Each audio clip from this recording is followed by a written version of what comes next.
Assalamualaikum warahmatullahi wabarakatuh. Kembali lagi bersama saya Cendekiawan dalam pelajaran Ekonomi Maritim dan Kelautan.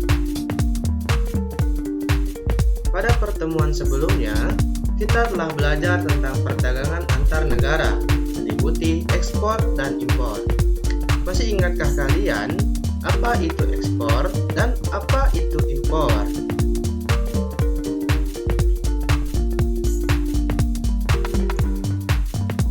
Ekspor adalah menjual barang dan jasa dari dalam negeri ke luar negeri. Sekali lagi, ekspor adalah menjual barang dan jasa dari dalam negeri ke luar negeri.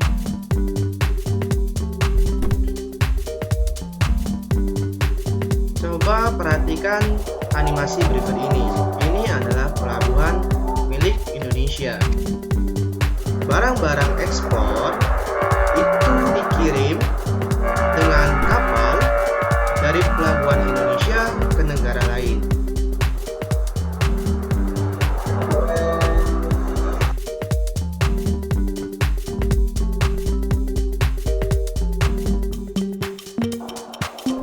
Dari Indonesia, kemudian kapal itu tadi membawa barang-barang ekspor menuju ke negara Vietnam.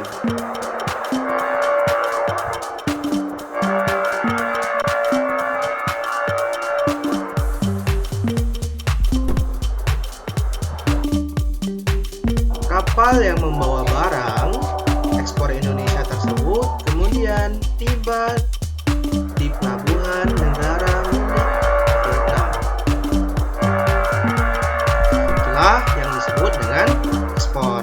Contoh dari ekspor.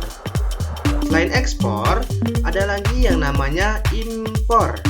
Impor adalah kegiatan membeli barang dari luar negeri ke dalam negeri. Jadi kalau ekspor tadi itu menjual, sekarang jika impor itu adalah kegiatan membeli barang.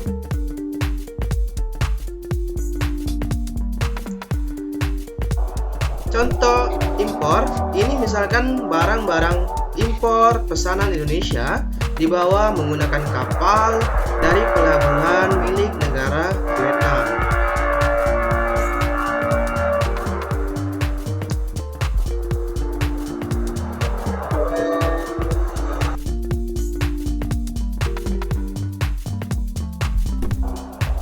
Dari Vietnam, kemudian kapal itu berlayar hingga sampai ke negara kita, negara Indonesia.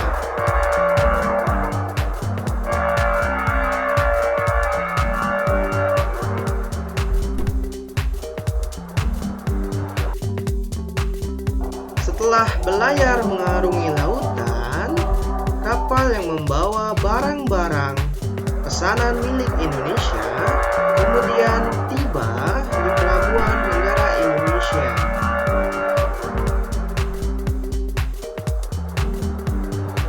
Itulah yang disebut dengan impor. Untuk dapat menunjang kegiatan perdagangan tersebut, maka kita harus memanfaatkan berbagai potensi yang dimiliki oleh Indonesia. Coba sekarang kalian renungkan apa saja potensi yang dimiliki oleh negara kita, Indonesia. Coba kita perhatikan peta Indonesia berikut ini.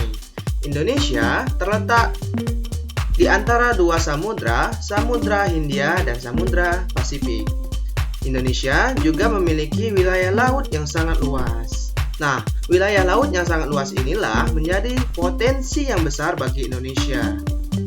Indonesia memiliki wilayah laut yang luas, di dalamnya terdapat beraneka ragam jenis ikan. Coba perhatikan gambar berikut ini. Kita akan melihat kehidupan bawah laut Indonesia.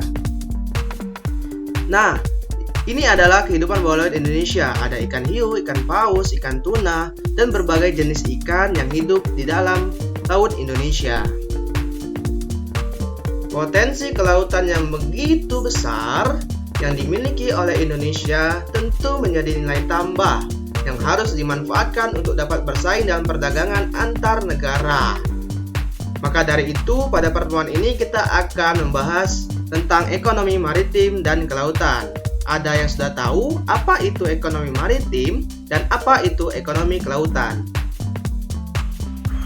Ekonomi kelautan adalah pemanfaatan sumber daya alam berupa hasil laut untuk kegiatan ekonomi. Jadi kuncinya adalah pemanfaatan sumber daya alam berupa hasil laut. Jadi hasil laut itu dimanfaatkan untuk kegiatan ekonomi. Itulah yang dimaksud dengan ekonomi kelautan.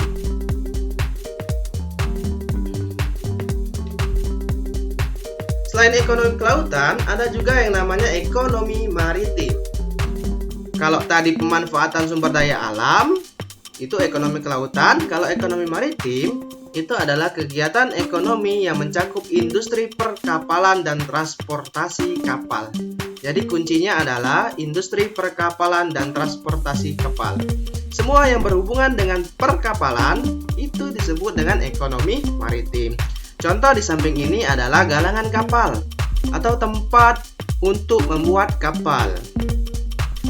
Selain itu, ada juga kapal untuk pengangkut orang. Jika kalian pernah pergi ke Jakarta atau ke Pulau Jawa, kita akan menyeberang dengan menggunakan kapal feri dari Pelabuhan Bakahuni menuju Pelabuhan Merak yang ada di Jakarta.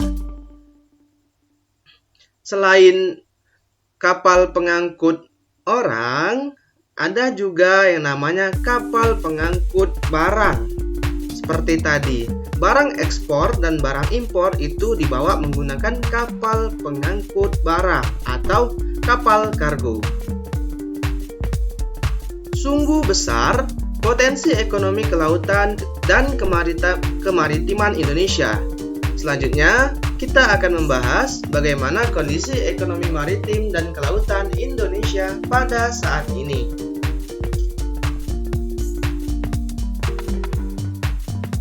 Yang pertama, kondisi ekonomi kelautan. Kondisi ekonomi kelautan Indonesia. Kondisinya itu nelayan banyak mencari ikan di laut. Ada juga illegal fishing. Kemudian nelayan-nelayan Indonesia itu masih banyak yang miskin.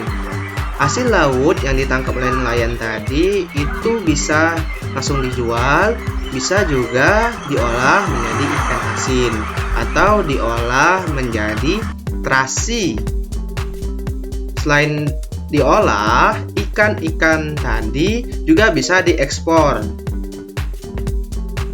Ini adalah berbagai jenis ikan ekspor. Ikan tuna, ikan kerapu, ikan kakap yang sangat laris dan diminati oleh negara lain. Selanjutnya, kondisi ekonomi maritim Indonesia.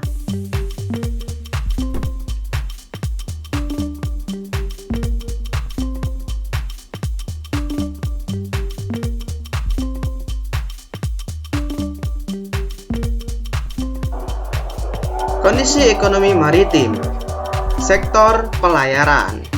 Ada pelayaran untuk mengangkut orang, ada juga pelayaran untuk mengangkut barang.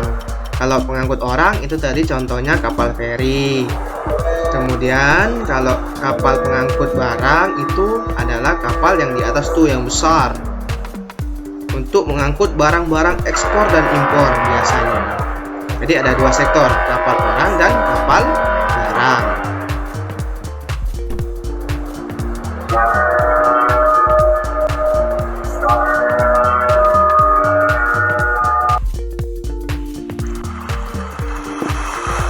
Kondisi angkutan barang. Kita bahas pertama itu angkutan barang.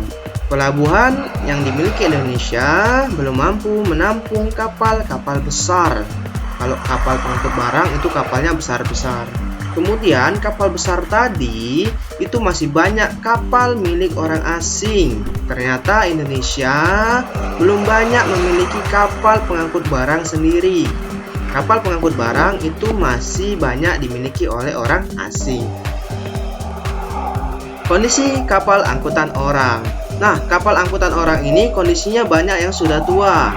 Jika sudah tua, waktu tempuhnya itu lama. Selain waktu tempuh yang lama, sering terjadi kecelakaan, kapal menjadi tenggelam.